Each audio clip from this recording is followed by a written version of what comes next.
Pasintabi po muna sa mga nanananghalian.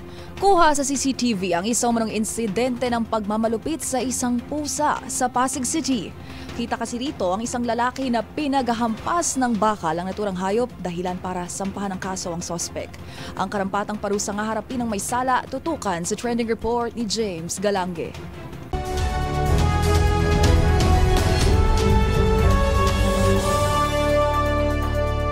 Huli sa CCTV ang isang residente ng Pasig City na inampas umano ng bakal ang isang pusa na pabang-may-ari umano ng kanyang kapitbahay na si Celine.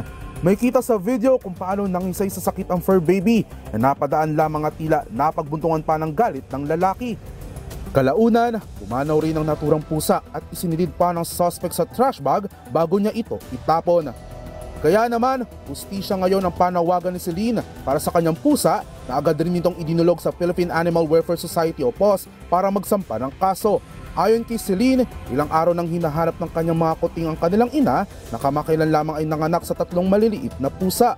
Kaya naman, PAWS na ang kusa naglakad ng kaso na isinampa sa Office of the Prosecutor ng Pasig na may paglabag sa Republic Act 8485 o ang Animal Welfare Act. Dahil dito, maaring makasuhan ng suspect at maaring makulong ng 1 hanggang 2 taon o magbayad ng multa na aabot sa 100,000 piso mula sa akto ng torture o pananakit sa pusa.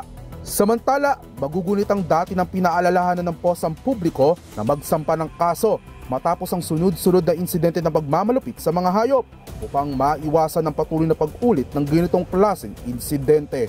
Para sa DZRH TV, ito si James Galange, una sa Pilipinas, una sa Pilipino.